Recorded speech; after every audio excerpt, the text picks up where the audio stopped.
The advertised topic for my talk is Lions on the Throne, the Supreme Court of India and Judicial Independence.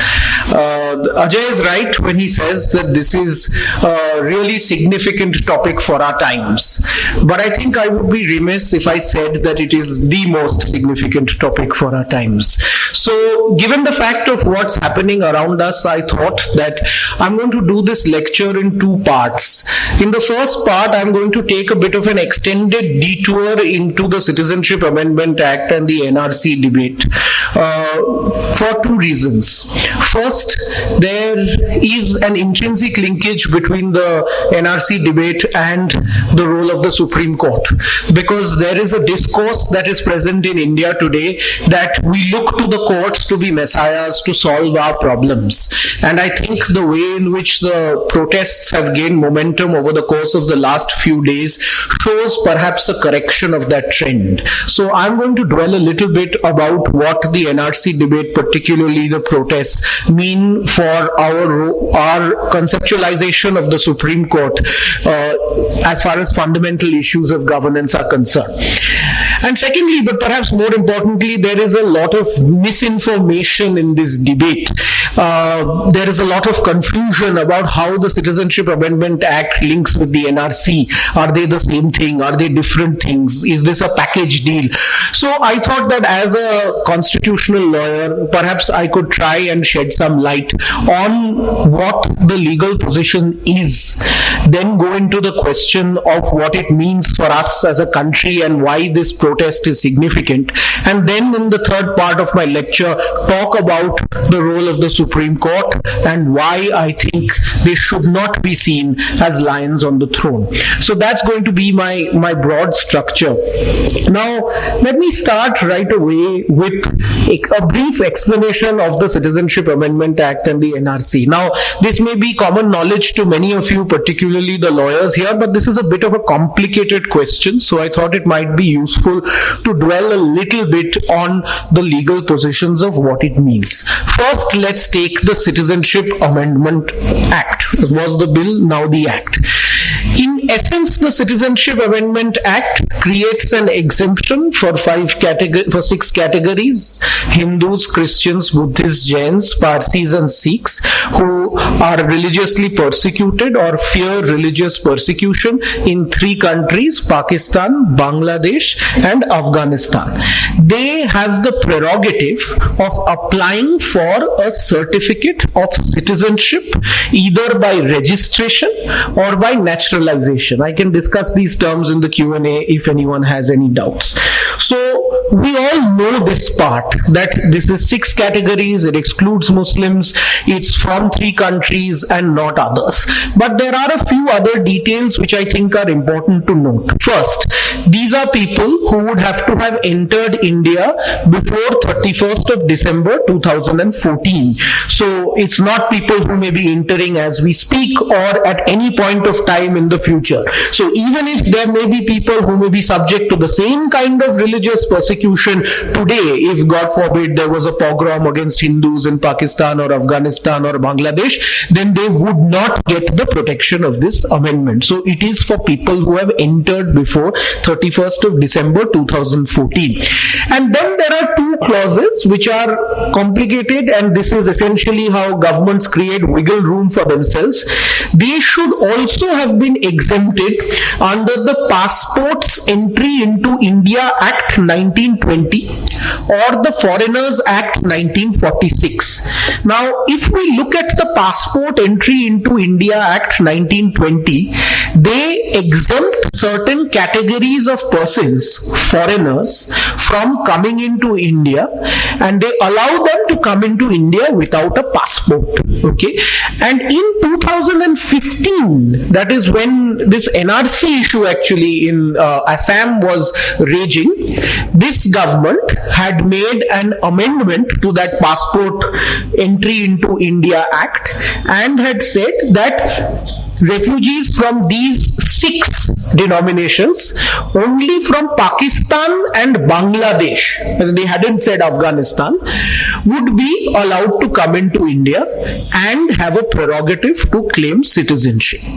Right? So this is where we are with the Citizenship Amendment. 6 categories are excluded. They are no longer illegal migrants. They can apply for certificate of citizenship by registration or naturalization should they choose to do so, but they would have had to enter before the 31st of December 2014 and be under one of these 2 categories. So this is as far as the Citizenship Amendment Act is concerned. There is one bogey which I think we should be made clear. A lot of people have said that this is reducing the waiting time from 11 years to 5 years. As this is a common thing that's being heard, because even otherwise, any person who comes into India can apply for a certificate of this kind, but there is a 11-year waiting period, and so it's been said that it has been reduced to 5 years. This is actually a bogey. The 5 years is essentially from 31st of December 2014 to the 31st of December 2019. So anyone who has come in before 31st of December 2014 will automatically have a right to apply for citizenship in India after 31st of December 2019. So the waiting period has already happened. So it's not as if someone comes today and waits for 5 years as opposed to 11 years, they will be able to get citizenship. So I think that's one thing we should make clear. And the second is that the eligibility for citizenship will be immediate. So you could have a situation if this law is brought into force, it's been signed and President has ratified it.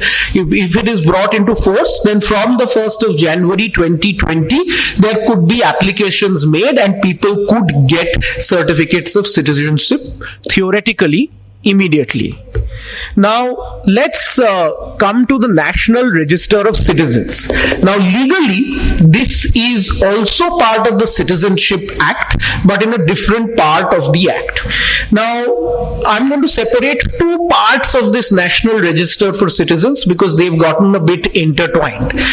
First is this National Register for Citizens pursuant to the Assam Accord of 1985. Now, as per the Assam Accord, there was a scheme that was worked out by which anyone who came into Assam it was basically from Bangladesh, before 1966 would have right to become citizen, and between 66 and 71 would have a right to become a citizen after 10 years. So this is one part of the National Register of Citizens which was pursuant to Section 6A of the statute. The Supreme Court under Chief Justice Gogoi was monitoring this process of preparation of the National Register of Citizens in Assam. But there is a provision for a general National Register of Citizens under Section 14A of the Act.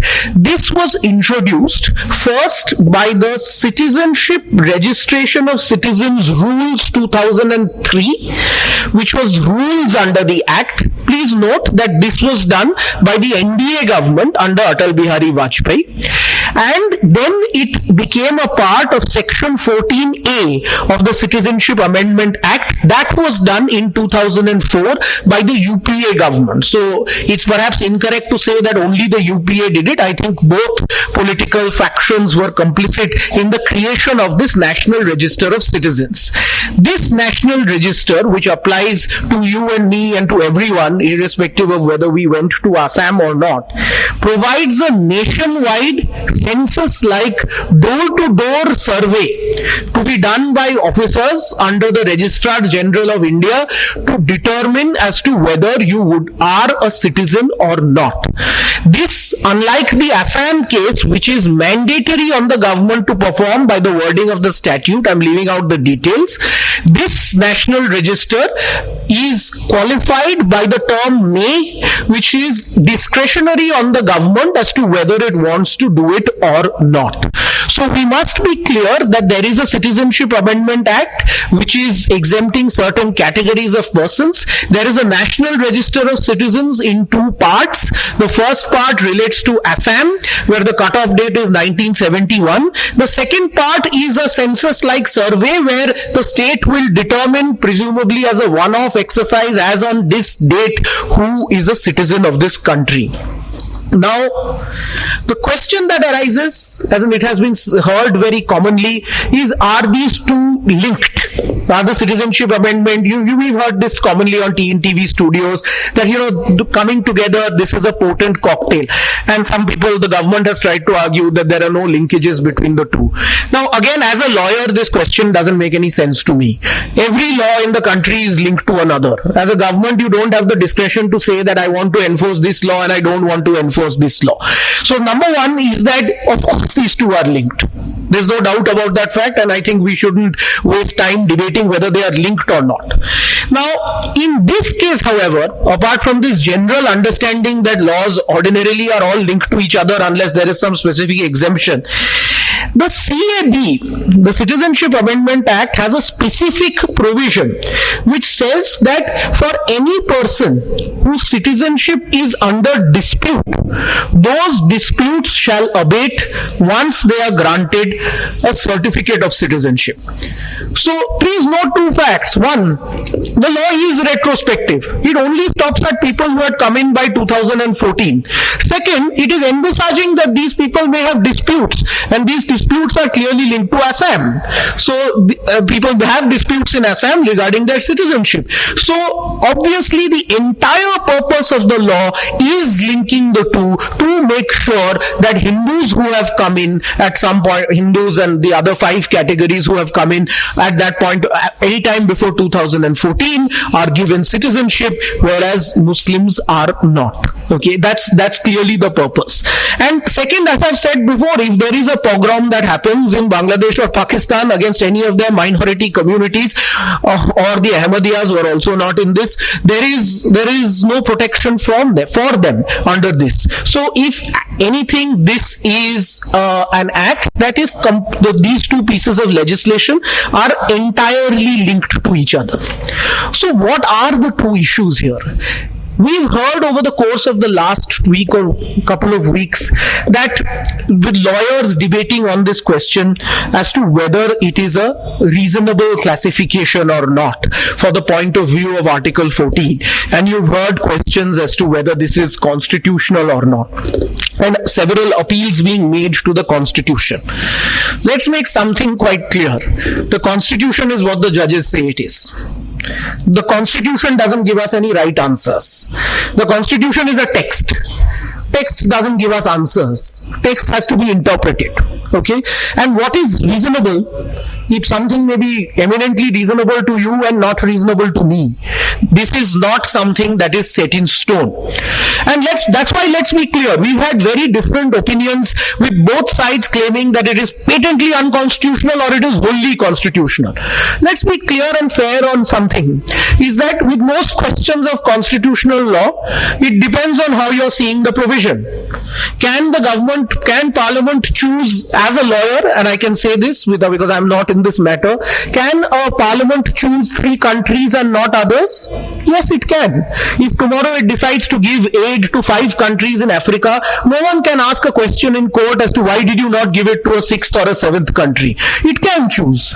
Secondly, can it choose a certain type of persecution, maybe religious as opposed to some other kind of persecution? Yes, it can. Parliament can choose this. That's how some proponents of the law would like to see it. But at the same time, if you see the entire scheme of the law, the choice of the countries, the choice of persecution, the exclusions that are made, it is clear that it has a discriminatory object. That is, object seems to be very clearly to exclude Muslims. Now, both of these views are possible, and this will be determined in a court of law. But we must be clear on something, that this debate is not a debate about reasonable classification. It is really a debate that is much bigger than that. And let me share a couple of reasons as to why this is so. First, you noted that what I said was that the Citizenship Amendment Act applies to anyone who has, from these categories, who have come into India before 31st of December 2014. My forefathers came from Bangladesh. They came much before. They didn't come at this point of time, but we are Hindus who have migrated from Bangladesh. It may be a different matter that over the course of the last 70 years, they may have got papers, but what are the papers they would have gotten? Like everybody else, they would have got a ration card first, maybe a voter ID card when Mr. Session introduced voter ID cards, and then passports and now Aadhaar cards. But the fact is, no one ever thought that you would have to prove whether you're a citizen or not. And this is the key issue. There were many more, much less fortunate than perhaps my forefathers, who came in and never got papers at all. Because as you know, in this country, we don't keep papers. It's an oral tradition, it's oral histories, it's not documentary. And the fact remains that when the Home Minister was asked this question in an interview 3 days back, he gave the answer that you must trust the government on this. I don't think I need to say much more, that if the core of this legislation is that you must trust the government, then I don't think we can trust the government at all. That's the first point. And the biggest issue is this: citizenship is not something that is in your DNA. Citizenship is not something that you can tell from the lines on your palms. Citizenship is a construct. It is given by the state, by some rules that it makes, and it can change those rules. Now the question really arises as to what are those rules and how we come up with those rules. And if a large proportion of people today, whether it be Muslims or Hindus or anybody else, is going to be subjected to a survey, if there is going to be a door-to-door survey where we will all be asked as to whether we are citizens and to show papers, I shudder to think how many of us will be able to show papers. And let's not forget that our bureaucracy isn't really the most upright in the world. We don't trust them with doing basic things like issuing us a passport. I don't think we can leave the fact about a citizenship to be determined by some sub-registrar's office under some other taluka in some district in this country. I don't think we can do that. I think that's the main issue that arises, and we must point this issue out. The second is that there are many things that we can discredit this government for. But one thing that we can't discredit it for is duplicity. The fact is that the BJP manifesto of 2019 says, we are committed to the enactment of a citizenship amendment bill for the protection of individuals of religious minority communities from neighboring countries escaping persecution. Again, about the NRC, it says, there has been a huge change in the cultural and linguistic identity of some areas due to illegal immigration, resulting in an adverse impact on local people's livelihood and employment. We will expeditiously complete the National Register of Citizens process in these areas on priority. In future, we will implement the NRC in a phased manner in other parts of the country. The BJP has been crystal clear. This is their manifesto, and they are now bringing a manifesto promise to making a manifesto promise real. So I think this is really a question that is well beyond the question of whether this is of two lawyers fighting about whether this is reasonable classification or not. I'm reminded of what Jawaharlal Nehru said, is that when the population of the country is aroused, the fate of nations cannot be determined by arguments of lawyers. I think we have to be very clear on that we cannot allow this debate to become a debate only in court with determining some finer questions of constitutional law. And I'm saying this as a constitutional lawyer. I would love to have that debate in court. But this question is not a question that's purely for the courts. This question is one for the newspaper op-eds, for lectures, for speeches, for street demonstrations, for protests, because at the end of the day, this is about what we sang in the national anthem. It is about Bharat Bhagya Vidhata. It is not about simply, there's something above the Constitution. The Constitution is, as I said, what the judges say it is. There is something above the Constitution. And that, in my view, is this Bharat Bhagya Vidhata. And unfortunately, as in I think where we are going, it's becoming Bharat Durbhagya Vidhata. Unfortunately, that is what is happening. And I think this battle cannot be fought only in courts. And that's why we need to do it in all forums possible. Now, this extended detour as in has relevance to my topic. It's not entirely something that I wanted to say in and of itself. But there is a deep reason as to why we think that the courts are the right answer for this. And when I was hearing the speeches in Parliament from the opposition particularly, whether it be Mr. Chidambaram or Manish Tiwari and several others, they were all talking about the question as to why this will not hold up in court. Now, I think this is because of the view that we have formed over the course of the last 2 decades that our judges of the Supreme Court are lions on the throne. Now, this phrase is not mine. This phrase is Francis Bacon's. And Francis Bacon said that let judges remember that even Solomon's throne is supported by lions, but lions under the throne and not on it. Our throne today is the modern day constitution. And I think, and it is my hypothesis, which I will try and make good in the remaining 25 minutes or so today, that the judges today have come dangerously close to becoming lions on the throne, which is why even in critical existential debates like the NRC, we expect that the courts will come to our rescue. And I think whether this is a good development or not is a much larger question. I think the way I've started out in the last 15 minutes might be quite revealing as to what I think on the issue. But I'm going to argue on the basis of the work that I've done in my book that it's actually not good for courts themselves to become lions on the throne. It's not good for their independence. It's not good for their accountability. Let me give you a caveat though before I begin. My book was written over the course of the last 10 years, and so I don't want to say anything that has gone after Chief Justice Gogoi's retirement. This is not something that I've done any research on, and the new Chief Justice has made some encouraging signs at the beginning. He's been very transparent in talking to the media and has shown, and in the aftermath of the Hyderabad incident where everybody was supporting instant justice, as in he struck a note of caution. I don't want to get into what might happen with the new Chief Justice, so my research of this book and the arguments that I make stop in mid 2019. Having said that, what I'm going to do is talk to you a little bit about some context in terms of why is the Supreme Court so powerful today.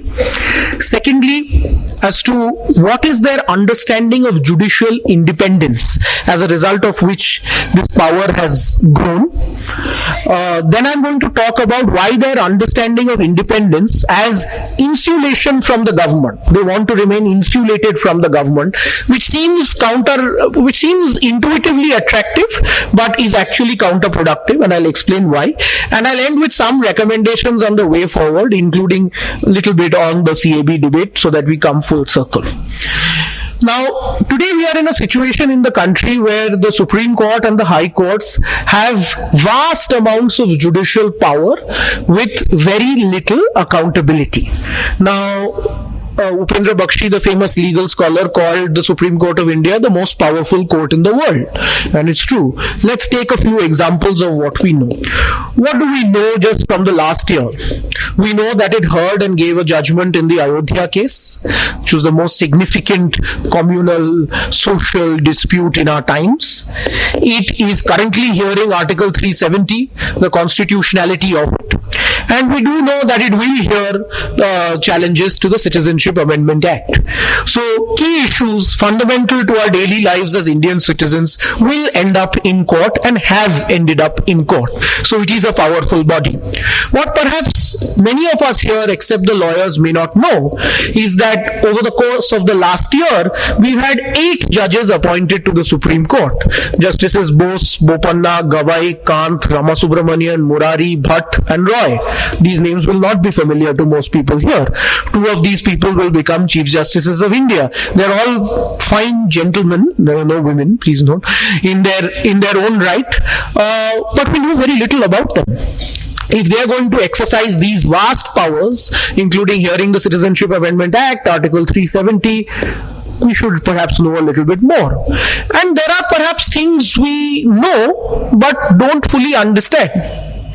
And a good example would be, we know that the challenge to the constitutionality of the bifurcation of the state of Andhra Pradesh has been pending in the Supreme Court for the last 5 years, but it has not been taken up. So we don't know why that's not been taken up.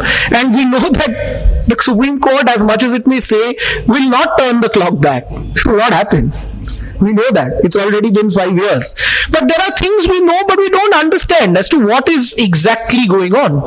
So the Supreme Court is an institution which has great power, but there's very little accountability. So there's very little public understanding of its processes. This, I argue, is a product of a particular view that independence of the judiciary means insulation of the judiciary from the government. Now, how did this view take root? Now, if you want the details of this, as I suggest you read my book. Ajay has already nicely made a plug for it. This is, I can't promise this is the last plug I'll make, but there'll be a lot of details there. This is not bedtime reading, but if you want serious scholarly work as to why, of the history of the Supreme Court, as in I urge you pick it up. Now, why did this view of independence as insulation take root? Now, I think I'm reminded of something that Lord Bingham, the former Chief Justice of England and Wales, had said. And he said, a lawyer without history is like a mechanic, and perhaps not a very good one at that. Our legal fraternity is very acutely aware of our institutional history. And I must go back to a fateful date of 25th of April 1973. That was the day after the Keshwanand Bharati decision had been handed down by the Supreme Court, where the Supreme Court held that the Constitution of India has a basic structure that cannot be amended by Parliament.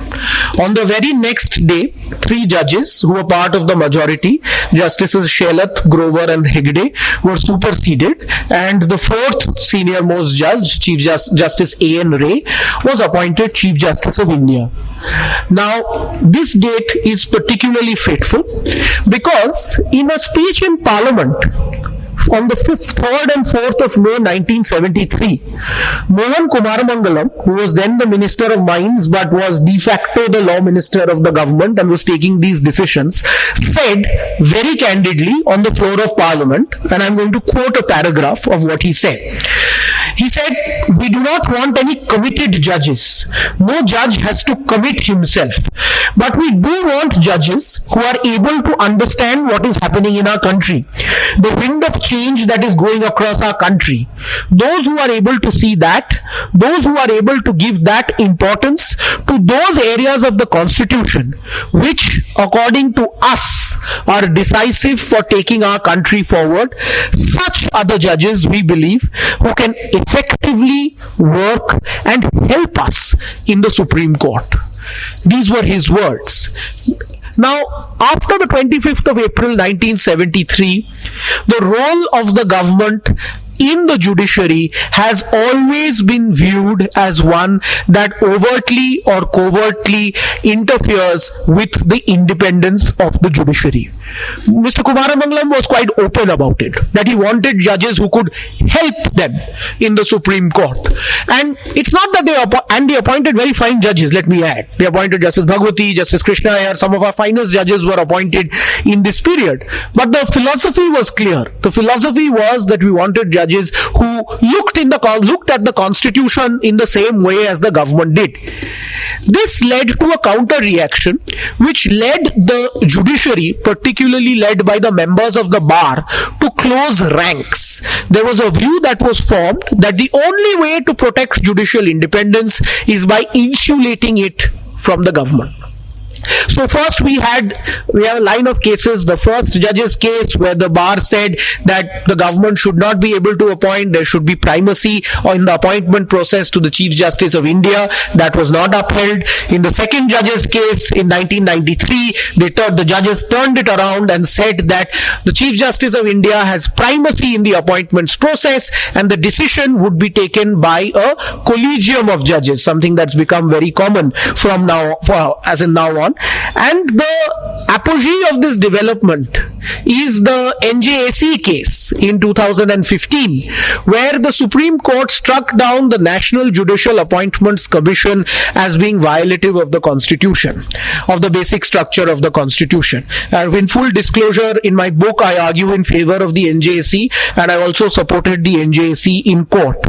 Now, in my view, the NJAC was not an expression of a committed judiciary. It had 6 members. It was headed by the Chief Justice of India. It had 2 senior-most judges.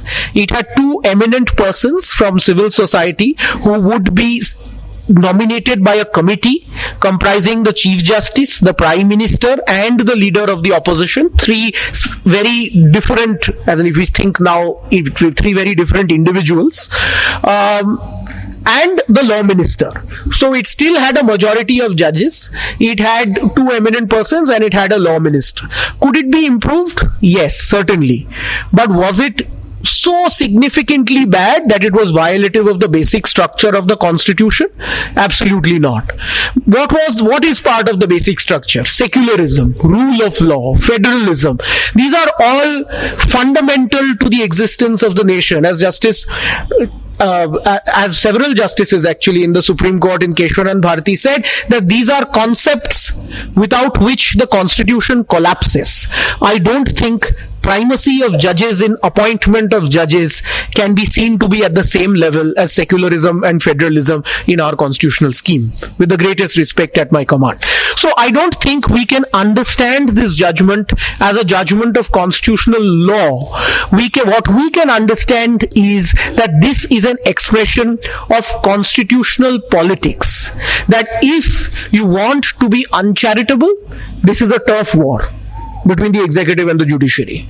And if you want to be charitable, then this is the product of a lived judicial history where any interference by anyone apart from the judiciary in the process of appointments is seen as bad and detrimental to judicial independence. Now, I argue, this is the third part of my lecture, that this understanding of judicial independence as insulation from the government is theoretically unsound. Now, why is that so? It's for a number of reasons, but let me quote a little paragraph from my book, which is taken from the Federalist Papers, which were written by the founders of the American Constitution before the Constitution was drafted. And there are couple of very interesting paragraphs which I thought would be useful to understand as to what this separation of powers and judicial independence means. This is James Madison, who then became President of the United States, and when he's talking about the separation of powers, he's saying, but the great security against a gradual concentration of several powers in the same department consists in giving those who administer each department the necessary constitutional means and personal motives to resist encroachments by others. Ambition must be made to counteract ambition. So what does it mean? This essentially means that separation of powers does not entail complete watertight separation between 3 organs of government. It doesn't entail that even theoretically. What it means is a checks and balances schemes, or what I call a web of integrated government, where different organs of government conflict with each other and collaborate with each other when necessary. Because at the end of the day, these are all institutions of state that operate in the interests of the people. So we need a scheme of checks and balances that allow organs to conflict with each other and collaborate with each other. And this is in India nowadays it's very fashionable to say, oh, that is America, this is India, we have our own problems. And I've come to the conclusion over 10 years of research that no problem is so uniquely Indian. Okay, you have a parallel somewhere else. It's just a bit of intellectual laziness. But as it happens, in this case, even the Indian Constitution and our founding fathers have the same view. You look at any article relating to the Supreme Court, you look at appointment, President will appoint. Who is the president? President is nothing but the Council of Ministers, so it's the executive who will appoint. Who will transfer judges? The president will transfer judges. Who will be responsible for setting up ad hoc benches of the Supreme Court, appointing ad hoc judges of the Supreme Court? That will also be the president on the recommendation of the Chief Justice. Review jurisdiction, something very fundamental to the court as to when can it review a matter, whether it be Sabrimala or Ayodhya. That also the parliament can make a law in that regard.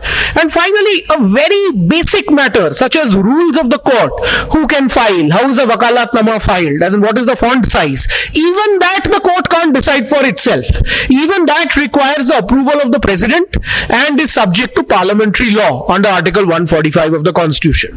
So to cut a long story short, the checks and balances scheme is integral to our Constitution, and our Constitution framers felt that we cannot set the judiciary aside. That doesn't mean we don't want it to be independent, but we have to interweave it within the scheme of government that it is a part of. Now, not only is this idea of judicial independence as insulation, though it may have some historical basis, theoretically unsound, it is also practically detrimental.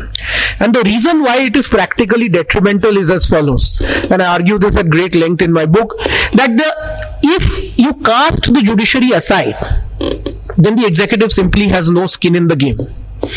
The executive has no reason to uphold the fidelity of the system.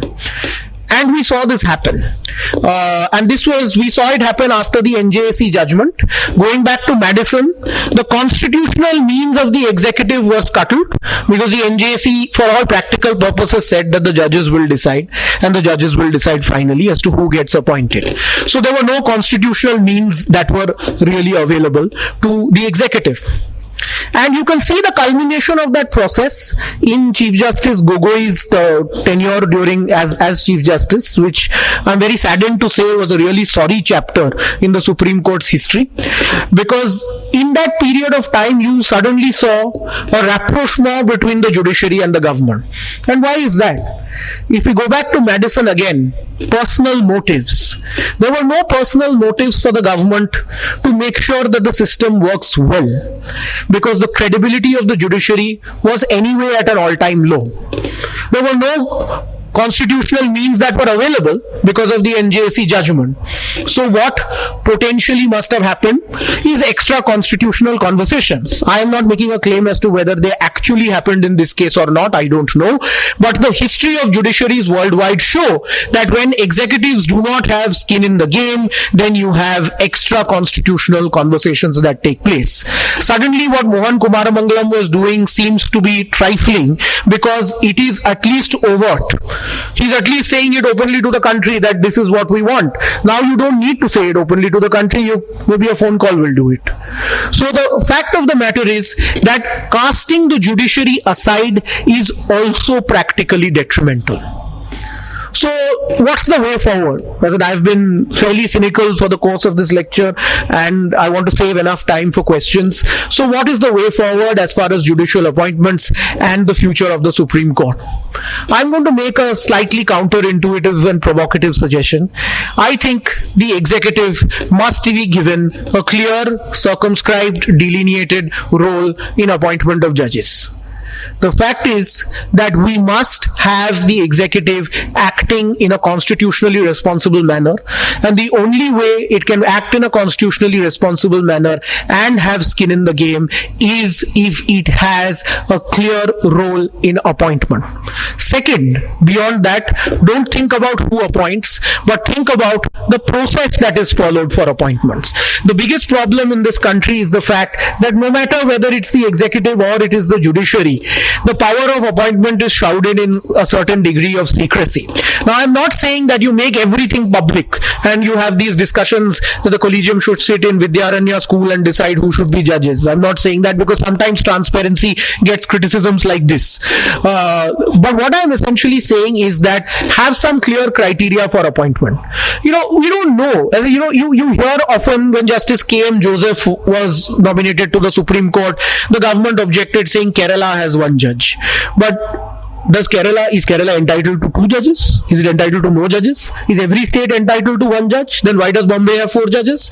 Should there be a scheduled caste, scheduled tribe judge at all times? Then why was there no scheduled caste judge for 10 years? Why was suddenly Justice Gawai appointed? What about women judges? Is there a quota for women judges? Should there always be one Muslim judge on the bench? There are so many questions that we can ask. If we get to this. But the fact is that there must be some criteria. No one is saying that you can't draw up the criteria. Draw up certain criteria. Say that we will endeavor to have at least 1/3 women judges at any point of time. At least we'll know what to expect. But the fact is, there is no criteria. So let there be some criteria, let there be some interactions, let that process, at least like every other record, let it become public at least after 20 years. The fact is that when I was doing research for this book, even after 20 years, collegium records are not made public. So let it at least become a national record and be a part of the National Archives after 20 years. Certain kinds of transparency are needed. And the reason this is so is because judicial independence is necessary. We certainly want independent judges, but we also want judges who are credible, who have integrity, a judiciary that is diverse, and the judiciary that enjoys public confidence. And we can only have that if we have accountability. And as I say in my book, independence and accountability are both necessary for an effective judiciary. Let us not raise one to a pedestal and completely demolish the other, because we need both if we are to have a judiciary that is both independent and accountable, and above all enjoys public confidence. So what does that mean in terms of where I started, that the judiciary is becoming lions on the throne? Now, I think if I were to conclude, now the judiciary has come close to becoming lions on the throne.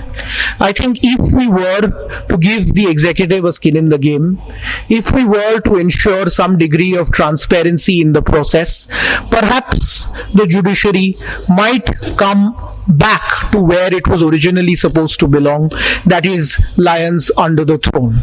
And what will this mean for the Citizenship Amendment Bill and the NRC, which will come before the court? Perhaps it would mean more independent decision making, because I'm very surprised to find that despite the fact that the judiciary is so independent and so powerful, with whoever I speak to, there is very little faith that the judiciary will strike this down. So it seems to me to be a bit of a contradiction. So I think that if we were to recalibrate the role of the judiciary, perhaps we will have independent, accountable, and fair decision making in the CAB case, number one. And number two, we will also, as citizens, know that the role of judges are not to be our messiahs and saviors. If they can be once in a while, that's great, we should welcome it. But we should set our expectations right. That it is not their role to be messiahs. It is, as the current Chief Justice of the US Supreme Court, John Roberts, says, their role, in a baseball analogy, is to call balls and strikes. So they are like umpires in a game of cricket. So that's what their role ought to be. And I think we must realize that this debate is one that is far beyond simply legal questions in court, because there are two things that have happened, and I'm hoping not irreversibly. One is that during this debate, and I think as a consequence thereof, there is no spirit of civility in our discourse anymore, number one. And number two is that our society is now riven, and I hope not irreversibly. And I'd like to end with a quote from Justice Learned Hand. He was famously called the 10th Justice of the US Supreme Court. He never made it to the court. And I thought, not surprisingly, he didn't make it to the court.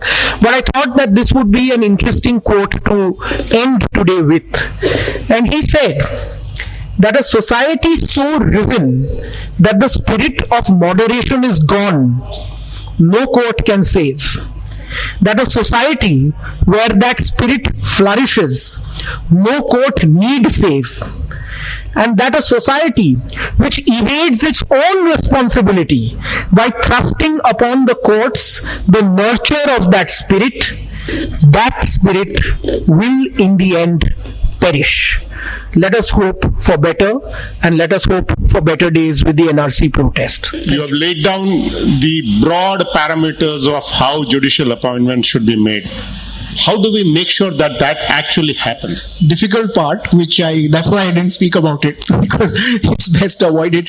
But let's be clear that if there is any change to be made in the judicial appointment system, it has to be made by a constitutional amendment.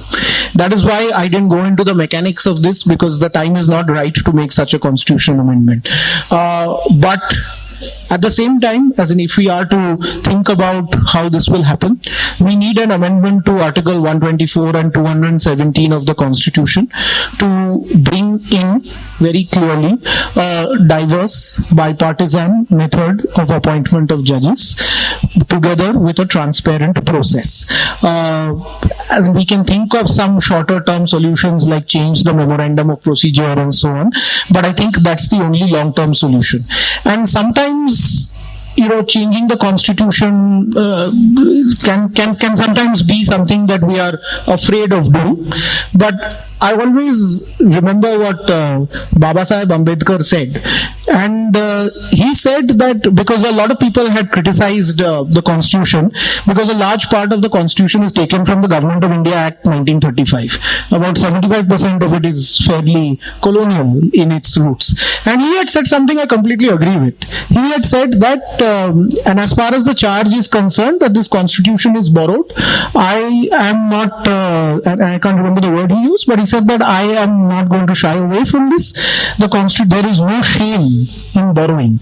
And I think now, after 75 years, there is no shame in applying our minds independently and coming to the constitutional provision that I think we need. So I do think we need to make constitutional amendments to change the system of judicial appointments, but perhaps not now. About bipartisan procedure, bipartisan consensus to amend the constitution. It's a very good suggestion.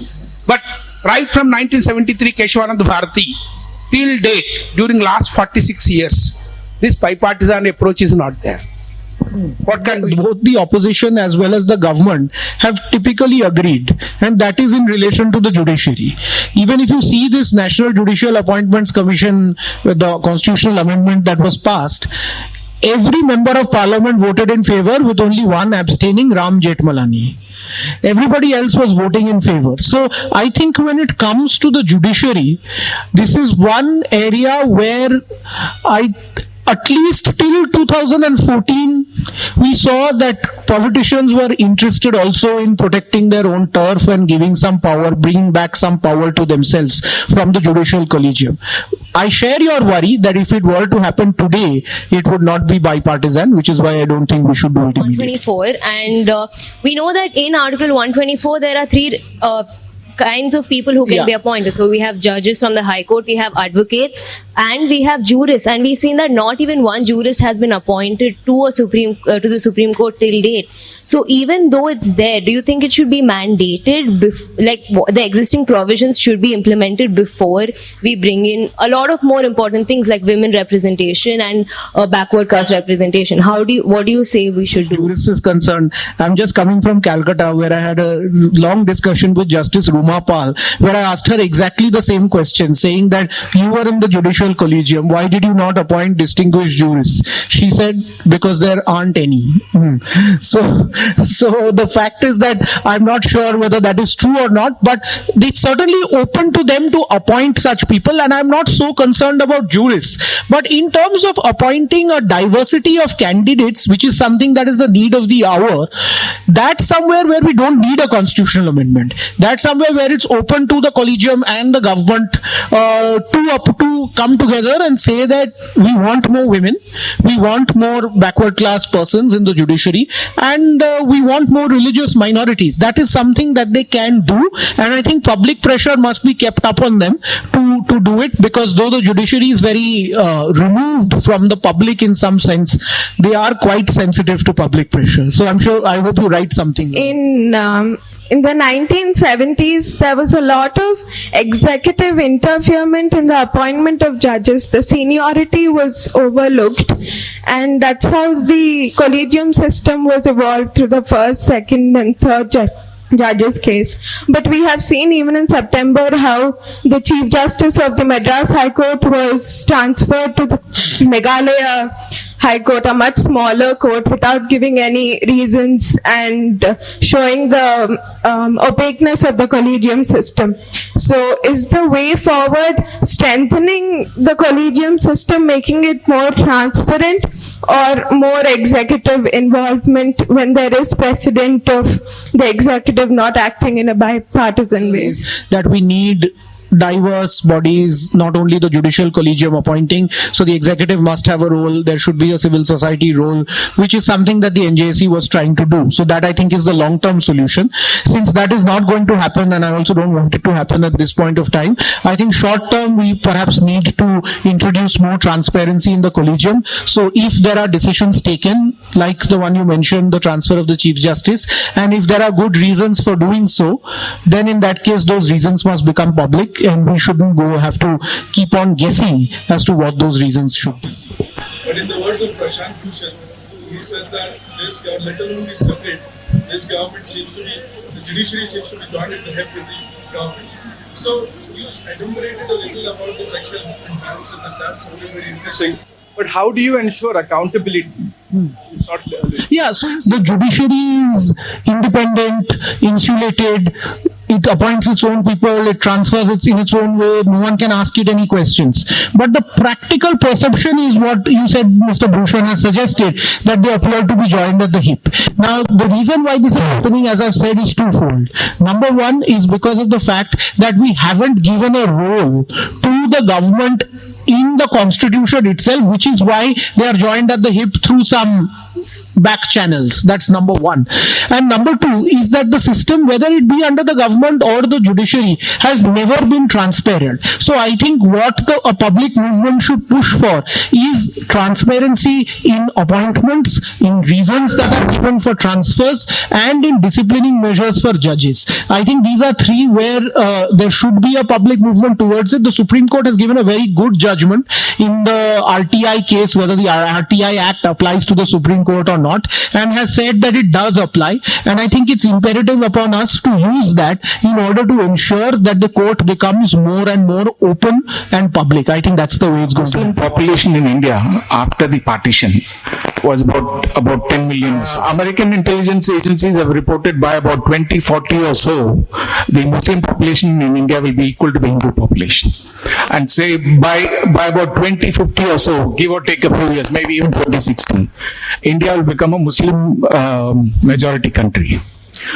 Now my question is, you leave alone these figures and intelligence agencies reports. Take the hypothetical of India becoming a Muslim majority country by population. Will the Hindus be okay with this?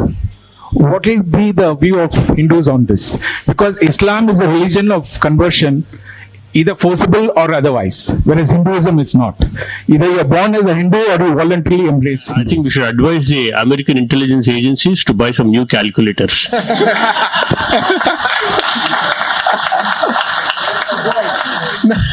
And since in fairness to you, you said let's leave aside the intelligence agencies. My answer perhaps in the same vein is going to be, I think we'll cross that bridge when we come to it. Thanks to WhatsApp University and social media, there is a lot of confusion created about the whole CAB and NRC. So what do you think is a reliable source of information? Like you said, the speech that you gave, obviously the lawyers are aware about it, but how, as a layman, how should I interpret the act, and what is the reliable source of information? That is first.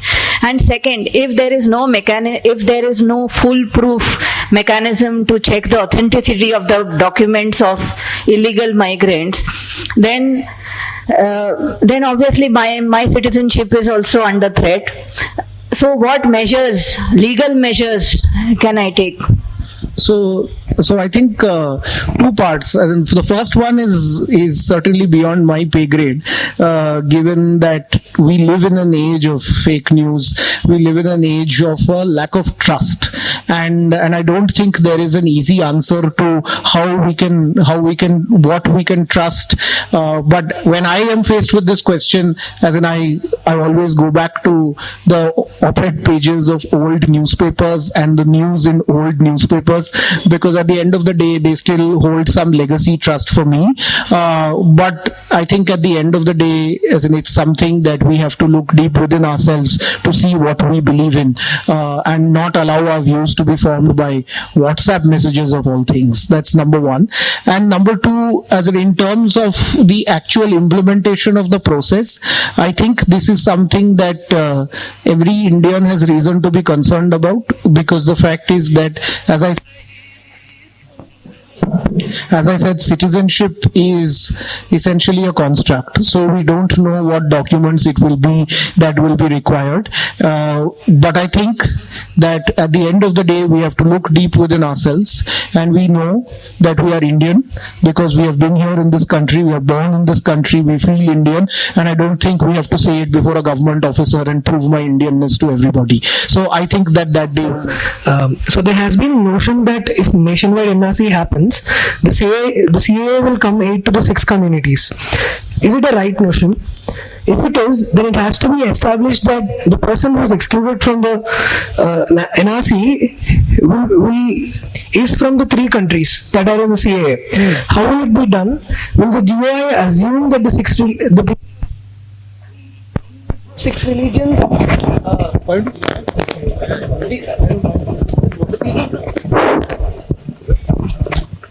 You take this. will GOI assume that the people from 6 religions are from the 3 countries? Will there be detail on whom does the burden of proof lie on? See, nobody knows the answer to these questions, because when asked, the Home Minister said that you must trust the government on this. So I can't ask, you must ask him. Trend of judges rescuing from the cases, is that a good trend to see? Yeah. So it's trend, very frankly. Judges are duty bound by their oath, which they take when they are appointed, to uphold the constitution without fear or favor. Now, there may be good reasons for recusal. If somebody has a conflict of interest in that case, or they have heard that case, or they may have argued the case as a lawyer. And I have always said that if there are good reasons, any judge should be willing to say that these are the reasons and hence I am recusing myself. The problem is not recusal, the problem is unreasoned recusal. So when it's without reasons, and it did happen in the recent case relating to Gautam Navlakha and his bail petition in the Supreme Court, 5 judges recused themselves, 2 without reasons. And when this kind of thing happens, it becomes, you have this odd doubt in your head as to, do they not want to hear this case? Now I'm sure that's not right. I'm sure they have good reasons perhaps to recuse, but we must know the reasons, because we must, only when we see it will we legislating on Article 14, the Parliament usually comes up with intelligible differential to legislate. So in this case of CA, it came up with the intelligible differential of religion. Yeah. And Indu Malhotra in section 366 judgment said that there should be an intelligible differential, and that should be reasonable also. Yes. So what is in your opinion that religion as an intelligible differential, is it reasonable? As far as the question of reasonableness is concerned, reasonableness is subjective. Okay, and we must be clear on this point. Pratap Bhanu Mehta wrote a very beautiful piece last week saying that the reason as to why we need more people talking about this issue and not just lawyers is that judges get their understanding of reasonableness from the society in which they live in. Okay, so the fact is, per se, if you were to ask me, if religion is a basis for citizenship, is that intelligible differential or not? The answer is very clearly no. Okay, but there is a difference in this case, and I must fairly point this out, which is that in this case they have taken one form of religious persecution in a neighboring country. Okay, one form of persecution in a neighboring country, that is religious persecution, and so they have said that people who are subject to religious persecution persecution can come and get citizenship immediately. Whereas others, for other kinds of persecution, they can come and then that normal process will be followed. So it's not so, and that's the thing we must realize, is that this is not a very simple case legally. As in, it's not so patently unconstitutional. I know Professor Faizan Mustafa may have a slightly different view, but my view is that this is not so patently unreasonable like say section 377 and some other cases where there is no intelligible differential. If it were only on religion, that would have been wrong, but this is on religious persecution in neighboring states, which makes it a bit more complicated. Does if there are local residents who have been here for donkey's years, have been found not to fulfill the criteria of citizenship, and do they prove that they were persecuted, or do they just claim? No. So we must be clear here that the citizenship amendment does potentially, as in it does not apply to anyone who has been here for, say, someone who's been born here, say in 1980 and has lived here all his life. And he is not out of NRC. Yeah, that's right. So first is the NRC process. Citizenship amendment first has nothing to do with him. First is the NRC process. Then in the NRC process, he is out of the NRC.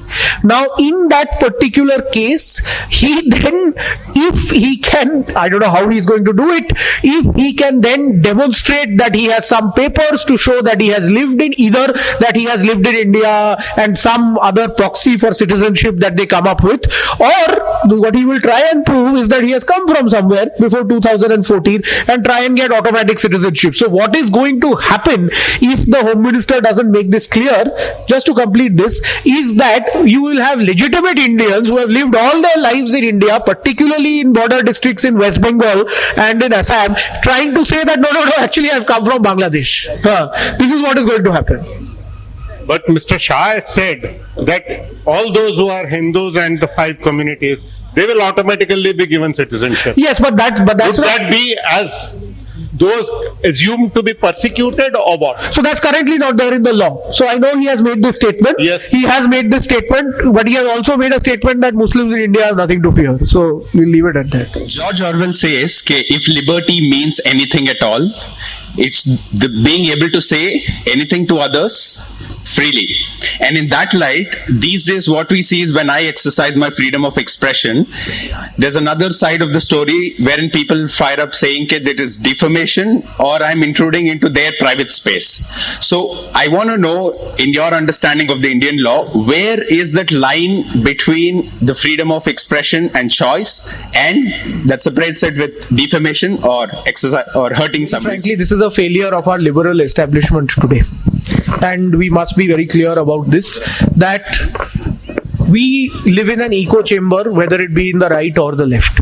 And there is a general deterioration of standards of civility, where if we don't agree with somebody, we are not interested in discussion, we are not interested in debate, we are only interested in trying to either file a legal, as in a lawsuit, or at the same time we are interested in calling them names. And this is as much, certainly there are unsophisticated names being called by the right-wing trolls on the internet, but there are sophisticated versions of this also which take place as in the liberal intelligentsia. So I think the point to be noted is that there is a general decline of civility in the public sphere. Number two, as far as this question of defamation is concerned, I think the Supreme Court really lost an opportunity when it could have struck down criminal defamation as unconstitutional in the Constitution, because defamation is actually a tool where you could have caused somebody private injury. You may have slandered somebody's reputation, but it is not an issue which requires somebody to be put in jail. So I think that the reason as to why defamation or the threat of defamation or something you didn't mention, which is contempt of court, is a real threat, is because of the fact that I think the Supreme Court lost an opportunity to do it. But I wouldn't blame the court primarily for this. I would blame ourselves because we have become a bit uncivil. Discussed about Article 14 in detail in your lecture. Article 14 also involves the over-inclusive and the under-inclusive aspects. When the government says we'll pick up the Christians but we'll neglect the Bhutanese Christians, we'll pick up Hindus but you neglect the Sri Lankan Hindus. I mean, how do we have to justify? Interesting question, because I think the question is one of standard of proof. The government will have to, it's actually the parliament, the law that has been passed, which will be defended by the Union of India, they will have to justify why they chose these three countries. There is some sense that they have said that these were countries where there is a large number of minorities and they are Muslim, theocratic Muslim countries. So that is one justification that they have. Now, whether that is true or not, and whether there are other countries who fall in that same category or not, I don't know. So obviously, there are many Muslim theocratic countries in the world, but that's the one thing that they will have to demonstrate, that this is the rationale for choosing these countries. Second, which is where I think there is a problem with this law, is the exclusion of the Ahmadiyas. As in, if the problem is one of religious persecution, then in Pakistan, the Ahmadiyas are not even considered Muslims. Okay. The fact is that if you wanted to protect people from religious persecution, you would have protected the Ahmadiyas. Third, if you were really concerned about minorities in these countries, you wouldn't have set 31st December 2014 as the cutoff date. You would have said at any point of time, even in the future, anyone who is persecuted on the grounds of religion, India will be a home for you. You could have said that, but you didn't say that. You said by 31st December 2014, which means that you have a certain set of people in mind who you want to protect. And which is why I think that there might be some difficulty. But let me note one thing, is that I am generally a judicial conservative, and I think the courts must ask tough questions, but the courts mustn't substitute their own judgments. So we must be cognizant of that fact. According to an independent survey by Bombay-based advocate Matthew Snedenborough, 50% High Court judges and 33% Supreme Court judges are related to the families of judges. Yeah. And in 2015, 6 Supreme Court judges are sons of former Supreme Court judges. So, do you think Collegium has monopolized the judiciary, and is it the high time to bring All India Judicial Service appointment of judges by UPSC and the transfers regulated by an high power committee like that, so that they don't get... Agree with the first part of what you said. It's not only this syndrome of judicial families, because the fact is that these gentlemen and women you are talking about are fine judges in their own right. They might have gotten there on their own as well. So I don't want to say anything about them. But any system of nomination will always perpetuate biases, because it is the classic old boys club where you tap someone on the shoulder and say, go on, become a Supreme Court judge. As in, it's basically how the royal family in England operated. Send some cousin off to India as Governor General. It's that kind of thing. So I do think that there is a need to open things up. Now, this All India Judicial Services, I have some doubts about, because this is a bit like the Uniform Civil Code. Everyone seems to want it, but nobody really knows what it is. Okay, this is what you said, this UPSC-like system. Currently, the Constitution doesn't allow that. The Constitution allows the All India Judicial Service only at the level of district judge. It doesn't allow it for High Court judges. It doesn't allow it for a Supreme Court judge. So are we going to change the Constitution? If it's an All India Judicial Service, are we going to have systems of reservation in place for judges or not? I think we need to see a clear proposal before we sort of say that, okay, present system bad, so All India Judicial Service good. I think present system does require improvement, but we should think further as to whether All India Judicial Service is the answer. Sir, this question is in the light of the recent gruesome rape that took place in Hyderabad, wherein the rape accused were encountered within a week or something without no trail or anything. So, and we saw that the police were hailed as heroes by the public. They were celebrated and everything. This shows a clear erosion of trust on the judiciary. And how do you think the judiciary should step up to regain that trust of people? See, I think this is a failure of our criminal justice system. Okay, if I were to give you a stat that would shock you, if we take all criminal matters as on this date in the Allahabad High Court, with no single new matter being filed, on average time that is taken, the matters pending today in the Allahabad High Court, I was told by a judge, so this is not to be quoted because it's not on record, will finish in 2105. That's 2105. That's the year I'm talking about. Yeah.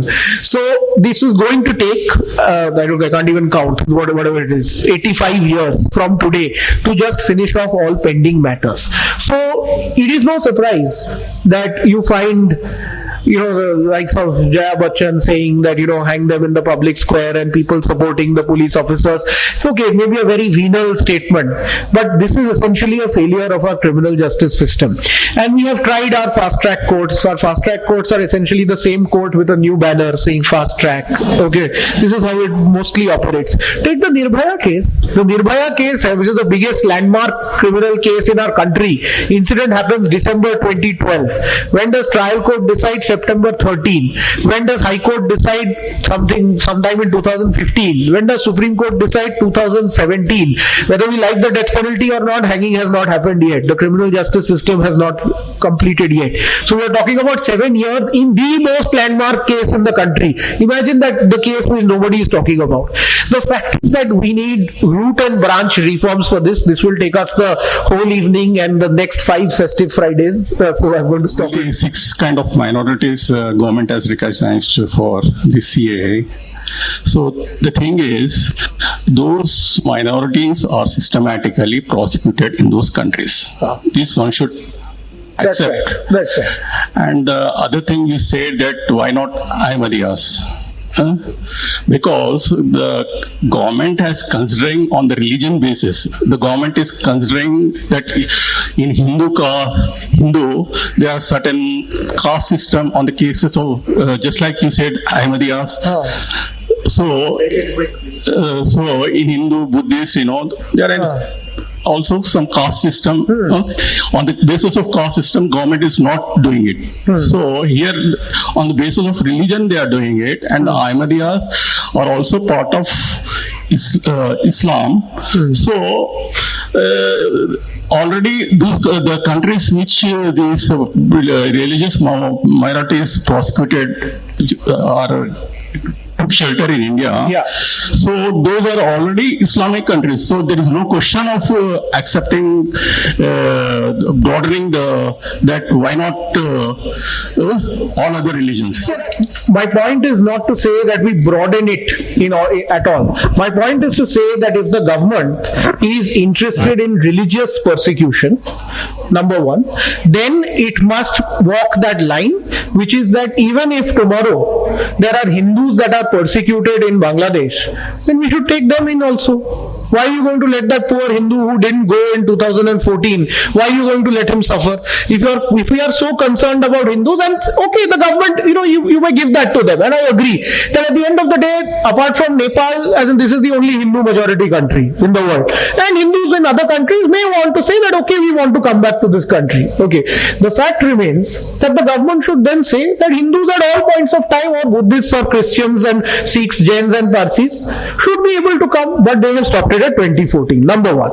Number two, as far as your question on Ahmadiyas are concerned, I would have agreed with you because I also didn't know much about the Ahmadiyas till about a year back. And the fact is that not only is it something that is said, it is in the Pakistan constitution that Ahmadiyas are not Muslims. In fact, it is so shocking.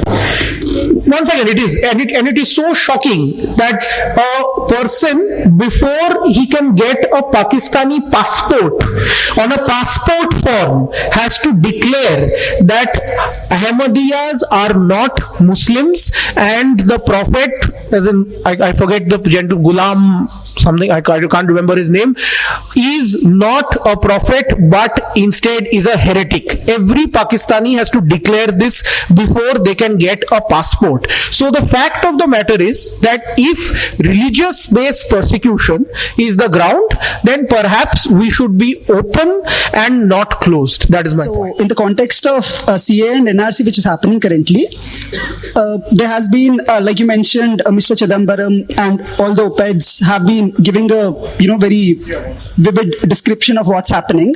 But does this really impact the way the judiciary delivers its judgments? Hasn't been any in the past? Has it been anywhere that it really changes their way the justice is delivered? Second part is, do you really see a day when, if civil society discourse holds water in terms of democratic principles of the country, would it really affect the judiciary in delivering justice? And how would that day look? Sure, got it. Depends on whether you want to be theoretical or you want to be realistic. As in, if you want to be theoretical, then the answer to your question is no. The fact is that the judges will determine the law on the basis of what is there on the books. But as I've said, the text doesn't speak for itself. Judges are human beings who have the same biases and prejudices, which they are trained to keep out to the extent possible. So I'm just reminded of a legal realist, Jerome Frank, who said that the decisions I gave in court depended on what I ate for breakfast that morning. So it depends on what perspective you choose. I am an optimist and I believe it doesn't affect our judges that much, but that doesn't mean that we don't have exercise our own independent views on this. The government, every government and every Indian government has always had the power to give nationality to anyone from any part of the world. That's right. On any reason whatsoever. Now when I have this power, why am I limiting that I will give it to only from these three countries and only those who came before such date, not to those who came after such date? Why only on religious persecution? Political persecution can be even worse than religious persecution. There are so many people who are suffering because of lack of democracy, lack of freedom of opinion. Then why is the government limiting itself to just to so many communities? Why is so much importance being given to religion? I think we have to reduce the importance of religion. I think religion in my country has become a nuisance. At least a couple of very public sexual harassment allegations against Supreme Court, against judges. So I was just curious to know what's the internal discussion? What does a lawyer's locker room talk look like? Do you think this is something that you guys are thinking about taking seriously, or are you in denial? I mean, what is the view of people internally? I mean, I'd really like some transparency around what you guys are thinking about this, how you plan to tackle it. Sure. So with the caveat that I'm actually an insider-outsider, in the sense that I don't go to court every day, so I'm not privy to most of this locker room or bar room talk. But I think, without being facetious, there's a general sense in the judiciary that the way to continuing public confidence is to brush these allegations under the carpet. Okay, and this is unfortunate. And Justice Chelameshwar was supposed to be here today, and I think he was the first one who really went the other direction and saying that if we have problems, then everybody should know of them and we'll come out in a better place. But I think if you want the general sense, then I think that there is a strong sense of fraternity in the legal profession. And I'll answer this actually a little bit differently. We did a survey of lawyers, as per Vidhi, which is the think tank I'm a part of. We did a survey of lawyers from 8 high courts across the country, north, south, east and west, on a number of different questions: collegium, corruption, this, that, and they were all very variable answers except one, and I thought that was quite revealing, and that was that we will not change our black coat, gown and band, irrespective of whether it is the 45 degrees in the summer or not. So I think that actually shows you that there is a very strong sense of fraternity within the legal profession. So the problems in some sense are our own and will be resolved internally. And I do think that the Supreme Court is way too public and powerful an institution for this to sustainably continue. It might have been okay in the 50s, but today, when it is so public in the newspapers every day for something or the other, I think its accountability mechanisms need to match up. Speaking at the very beginning of your speech, you mentioned one point saying that to the general public or to a common man, he or she feels that, if I go to court, the judiciary will do justice to me, or if I issue an address at the court, I'm sure that, I'll have some justice in my favor and all that. Now, as a common man, I just want to ask you, now if a bill is passed at the lower house as well as the upper house, and then goes in front of the president, and then after receiving his assent, it becomes an act. All this, we know all this. Now, after all this is over, if a person goes to court, can the judiciary intervene? And if yes, what kind of intervention is possible by the judiciary? Yeah, so actually it's the job of the courts to intervene only after this whole process has happened, and the intervention can be two, as in there can be, in the interim there could be a stay, on the provisions of this act, which means that the act while passed will not be operational. An interim stay has been declined in this case, but I think it will be tried again after the vacations, number one. And number two, there is every power that the court has in the constitution to strike down this act as if it didn't exist, and that can be struck down on constitutional grounds. Now, so the courts have tremendous power. It's just the fact that we have to see how they use it in every. How much of with your familiarity with the Supreme Court judges, how much of their judgments do they write? How much do their teams write? How much advice do they get from external teams who are not part of the lawyers' teams at all? And I notice in some cases that some portions of the judgments are pre-written even before the debate happens. I mean, is it a valid allegation? Write their own judgments. So I think on that, I think there are no two views on. It's only very recently that they have law clerks to assist them in the writing of the judgment. And we have several examples where judges actually do a lot of research in writing their own judgments. The parts that are pre-written are essentially these copious arguments of the petitioner and the respondent, which I wish they didn't pre-write, because that's what makes every judgment 800 pages long now and almost impossible to read. So I think they certainly write their own judgments. They have a degree of help from their teams in order to do their research. But I think on this count, as in judges are writing their own judgments. Good. Ex-Chief Justice Deepak Mishra was speaking about the powers of the Chief Justice.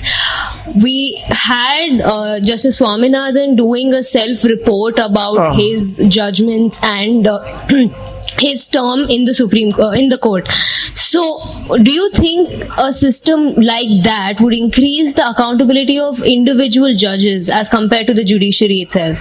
Yeah, so I think performance, so for those who don't know, she's talking about a judge in the Madurai bench of the Madras High Court who did a self-evaluation as in of his own performance.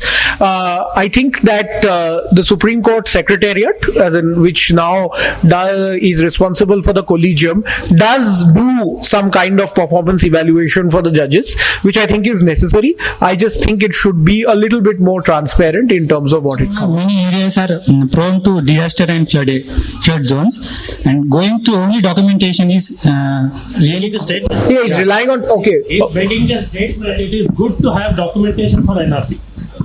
It is good to have documentation for the NRC. Yes, as in if is it? No, I think he said, because there's flooding and disaster, as in should we rely on documentation because people may not have those documents? You're absolutely right. As in there could be a number of different reasons. It's not a statement. There could be a number of different reasons as to why people may not have documents. One could be floods, but more importantly, we don't know what these documents of citizenship are. As in if it's, I don't know, is it an Aadhaar card, is it a ration card, is it something else? So we don't know what these documents are. As in that's the biggest problem. So it must be spelled out in the law. That's the least. This is not the right time to go about doing some changes and all. Do you mean to say that we have to wait for the government to change? No, I mean to say that we need to wait for a time when society is a little more stable, and I think we have to get our priorities right. As in, I have argued in this book very copiously as to why the system of judicial appointments needs to change. But every reform has its time and place. The NJAC was that change, and I fully supported the government in making that change because it was a change whose time had come. Now we have reached a situation 5 years later where the optimal solution where how we can improve the judicial appointment system is by introducing transparency into the collegium. At this point of time, if there was a change which said that there should be more government in appointments, then this would just not have trust of people in society. So if the government changes, I don't know which government comes in, that could be better or that could be worse, but we need to have times where that is a question of priority. Today, this is not a question of priority. Judiciary seems to behave very differently depending on the time it is in. I mean, we are used to the Supreme Court being the primary protector of individual rights, of ensuring that the individual is protected from the state excesses. But over the last few months or a couple of years, we have seen it consistently failing on taking on matters head on as it should be. I mean, they don't even take on cases. For example, the Kashmir challenges, still not heard. Then you have so many issues that are not being taken up, or they buckle down to executive pressure. What is the solution? Is it only superior appointments, or what can solve it, or can there be any structural change that can happen? Yeah, so I think I'll disagree slightly that I think it's perhaps a bit of an overstatement to say that the Supreme Court isn't really protecting our rights, and I think there are good decisions which come from the court as well, as in which we shouldn't lose sight of. There was a right to information judgment that came recently from the court. They struck down certain tribunals under the Finance Act. These are all good decisions that have been taken by the court which protect individual rights. But you're right, there is a perception that has built up that the court seems to be shirking. Now, this has always been the case in any country where there has been a overly powerful government. Okay, so this actually may not be true, but whenever there is an overly powerful government, you feel that the court is buckling. And I think that this again goes back to what Kanhaiyalal Munshi said in the Constituent Assembly. He said about the judiciary that the system is there, the checks and balances are all there. Now it depends upon the men and women who work the system. So at the end of the day, as in it depends upon the occupiers of those offices. If they have fidelity to the Constitution, then they can do their job. Nobody can fire them. They have a tenure of 6 years, 7 years, whatever it is, to do their jobs, and they have tremendous power. We must have them use it. In terms of structural changes, there are many that we can think about. For that, you'll have to buy my book. We have seen various types of judgments throughout the right from the independence. Some are good, some are bad. But is there any mechanism to audit these judgments, to set up some standards? Because as far as the constitutional law is concerned, it's very hard to say something is good or bad. It's something that we agree with or disagree with. Let's be honest about this. So in terms of, it's a very subjective exercise. It cannot be a compliance exercise in terms of whether it has happened in the right way. But the biggest audit mechanism, in your words, is discussions like this, is opinion pieces in newspapers, is letters to the editor that people write. Because at the end of the day, judges are also part and parcel of the same society. They certainly read, and they certainly also, it's also the job of legal academics to write constructive criticisms of judgments. We have that in India. It has grown. We need more of it, but it is also a slightly difficult exercise, particularly with constitutional law. Well, after NRC, if somebody is not able to make a list, and with the 6 communities, they can again switch it to CAB, and they will be called the first citizens of India. Now comes if somebody from ST/SC communities are being called as the first citizens, whether they will enjoy the reservations what they are getting now? This I don't know the answer to be very frank.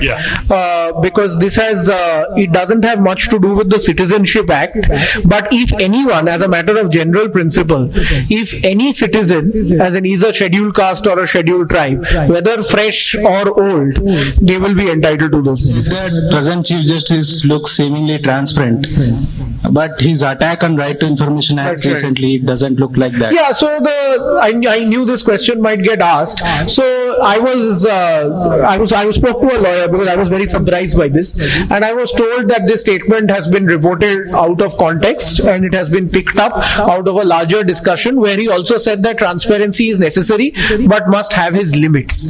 So without that, as in I'm not willing to say that he's not. Yeah. So actually, if you speak to the right to information activists, it's not just this Chief Justice, as in it's most judges have been fairly hostile to the Right to Information Act in terms of questions that are being asked. I think we can always look at what guidelines are there, but as long as the Supreme Court follows its own judgment in the CPIO case that it's given, I think we should be all right. Proof of burden, Supreme Court has taken decision different in different cases, sir. For example, in Illegal Migrants Act in 1983, in Sarbanan Sonowal case, it has taken a different stance. And in terms of CRPC and in terms of IPC, it is different stance. What is rational behind taking that stance? Because already you have mentioned in NRC and in these things, if proof of burden is on citizen, it will be a difficult times. You are told you himself cannot produce document. Back to what we can expect from the Supreme Court, because this is not something new. There was the case which was filed by Sarbanan Sonowal, which he referred to, who is now the present Chief Minister of Assam, who 25 years back was on the streets protesting and also filed a case in the Supreme Court. And if you see that judgment, then you would be left fairly bewildered, because as he rightly said, the Supreme Court, despite the Act not saying so, has put the burden of proof on proving citizenship for under the Assam Accord on the citizen itself when the Act did not say so. So it seems that, like the NRC process over the course of the last 2 years, which was done under really the drive of Chief Justice Gogoi, it seems that the Supreme Court is more executive minded than the executive. So in terms of the burden of proof related question, as in I think currently the law is unclear. So, but if the Supreme Court precedent is anything to go by, they will say the burden of proof is on the citizen, which is very unfortunate. Is there any difference in the role of the judiciary when the government is empowered or otherwise? As judiciary is judicious only. Now, I think that this is what I was saying in response to Mr. Gandhi as well. The fact is that when governments are empowered, there is a feeling that judiciaries are falling in line. This is the quote that I gave, as in which is from Lord Atkin during the Second World War, when Britain was fighting a war. The judges turned out to be more executive minded than the executive in throwing people in prison when there was no need to do so.